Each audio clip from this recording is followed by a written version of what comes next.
comedy, and of course, a #1 hit on the recording charts. I wrote Carol a fan letter when I was a senior in high school. I had entered a contest. For decades, Vicki Lawrence made America laugh first as the sharp-witted teenager discovered by Carol Burnett, and later as the unforgettable mama from Mama's Family. But while the cameras captured her comedic brilliance, what they didn't show was far more complicated and far more heartbreaking. Behind the scenes, Vicki wasn't treated like the star audiences adored. In fact, her experience on set was so different from her co-stars that even longtime fans never suspected. The truth. It began quietly, subtle shifts in tone, small exclusions, conversations whispered just out of earshot. Vicki was young when she entered Hollywood, barely prepared for its politics, its egos, and its unspoken hierarchy. While she earned her place on the Carol Burnett show through talent alone, studio insiders often treated her as the kid, the one who should be grateful, the one who didn't have the authority or seniority to speak up. And so, she stayed silent, even when it hurt. There were scenes she wasn't invited to rehearse, meetings she didn't know were happening, decisions made about her character without her input. While the audience saw a tight-knit comedy family, Vicki often felt she was fighting for the respect she had already earned. Worse still, the pressure of constantly having to prove herself chipped away at her confidence even while she delivered some of the most iconic performances in television history.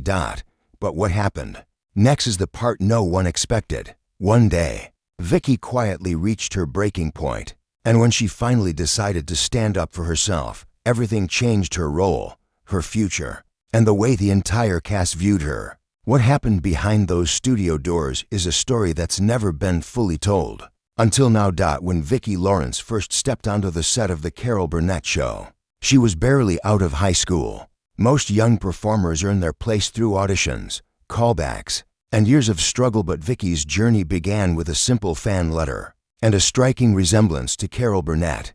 Carol invited her in, saw her talent instantly, and changed her life forever. Overnight, Vicki went from an unknown teenager in Inglewood to performing alongside some of the greatest comedic minds in television history. It should have been a fairy tale moment, and in some ways, it was. Vicki laughed harder than she ever had, learned faster than anyone expected, and absorbed the rhythms of professional comedy like a natural. Viewers instantly loved her. They saw her sincerity, her courage, and her dazzling comedic instincts. But backstage, things were not nearly as magical. The entertainment industry is not gentle with young talent, especially those who rise quickly. The cast and crew respected Carol, Harvey, and Tim, established icons with decades of experience. But Vicki, she was the new kid, the one with a lucky break, the one who hadn't paid her dues. And while no one said those words outright, the atmosphere made it painfully clear. Some cast members dismissed her input during sketches. Others spoke to her like she was a child playing dress-up in a professional world. At times, she was excluded from rehearsals she should have been part of. When decisions were being made about characters or scripts, she wasn't always invited into the room even when those decisions directly affected her. The message was subtle but unmistakable. You're here, but you don't really belong here yet. She tried to brush it off, reminding herself she was the youngest, the newest, and the least experienced. But the quiet sting of being underestimated began to chip away at her confidence. Vicki felt like she had to work twice as hard just to stand in the same room as her castmates.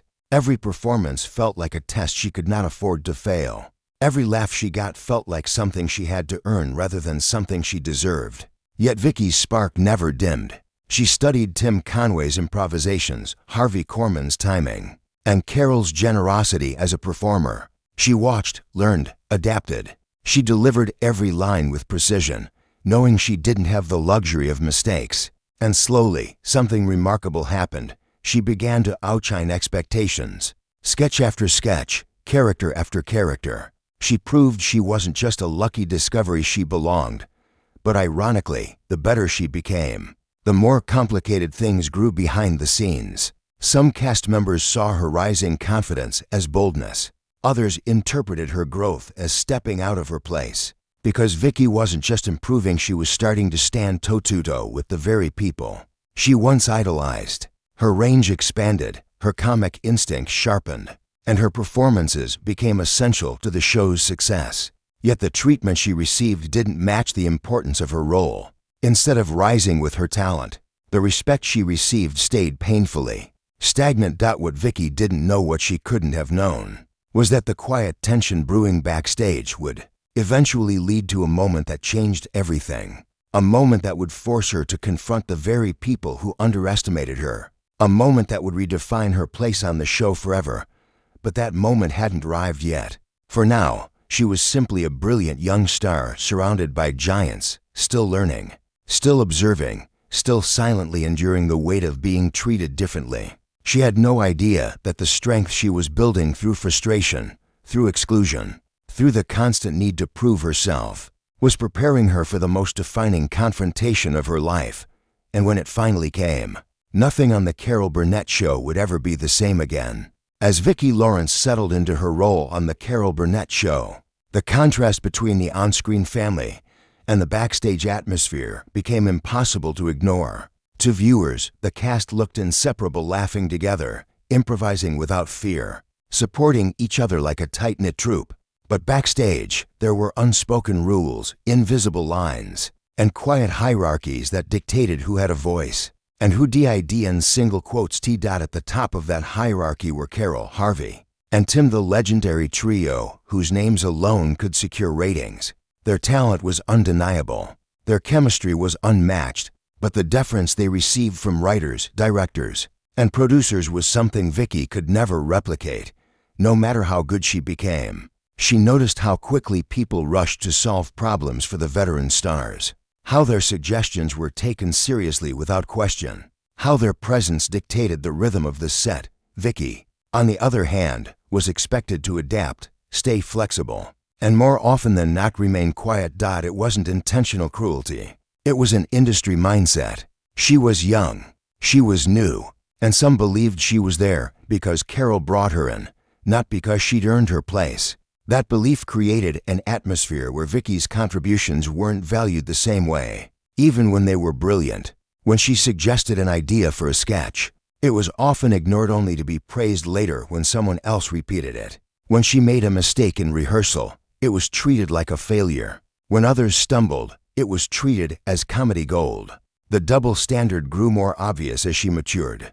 With each season, Vicki's performances became sharper, funnier, and more essential to the show's success. The audience adored her. Letters poured in praising her characters, and yet behind the curtain, her status remained frozen, as though no amount of talent would elevate her past the role of the kid who got lucky.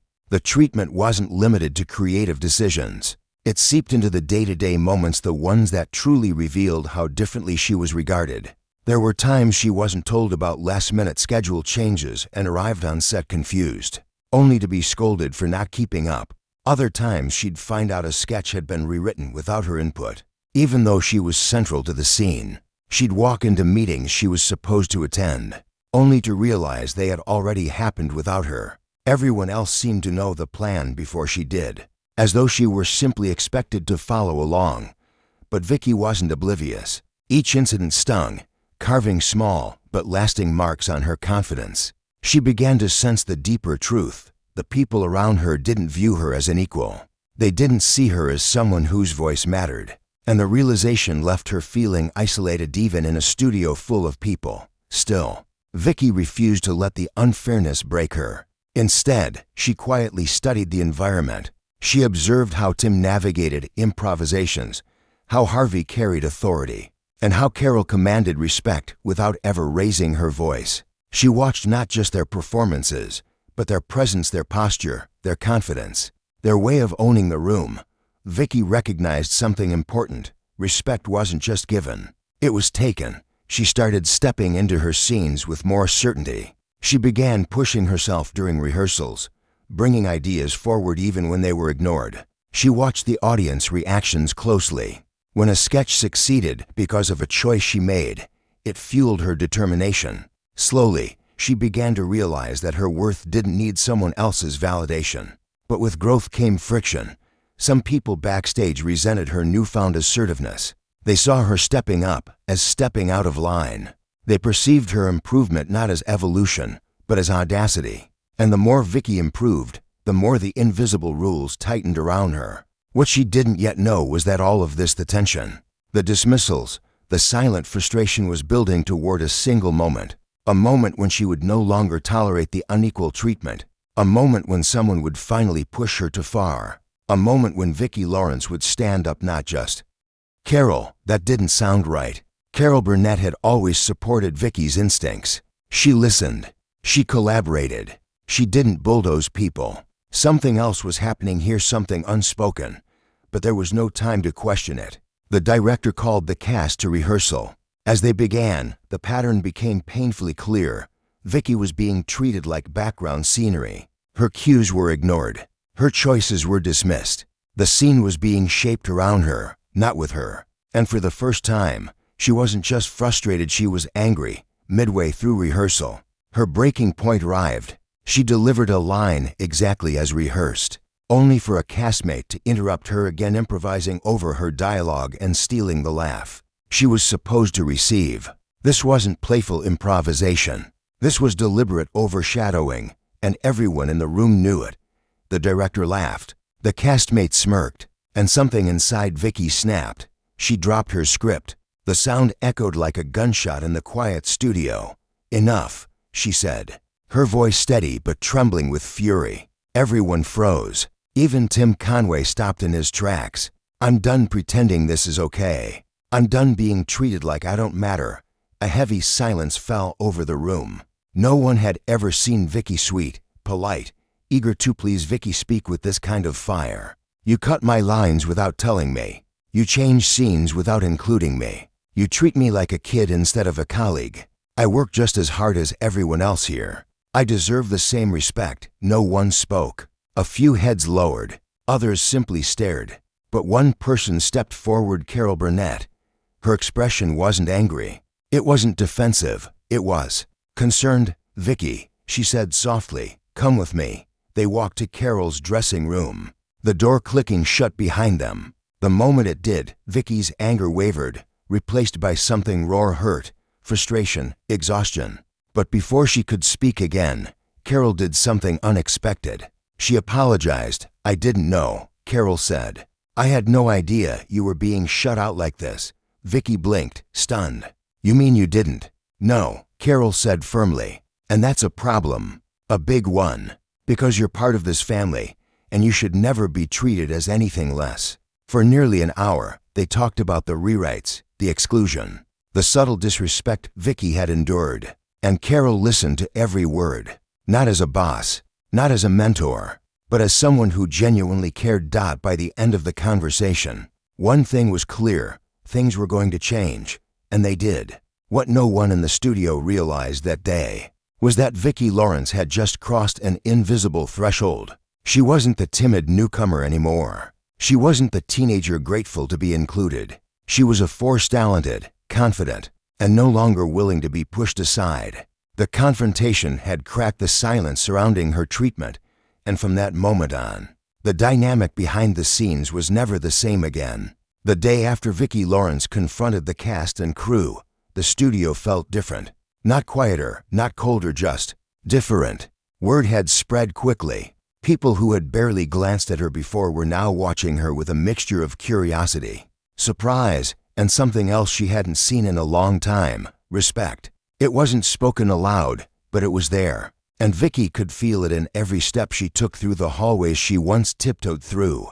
For the first time, people paused to listen when she spoke. For the first time, she wasn't the last to receive updates or the only one kept out of creative discussions. And for the first time, she felt like more than the teenager Carol Burnett had discovered by chance. She felt like an equal. But the shift didn't happen magically. It began with Carol. The morning after their conversation, Carol called a meeting with the writers, producers, and key cast members. No cameras, no audience, no pretending. She addressed the situation head-on, making it clear that Vicki was not there to be treated like a side character in her own career. She was a vital member of the show, and she deserved the same professional courtesy and creative respect as anyone else.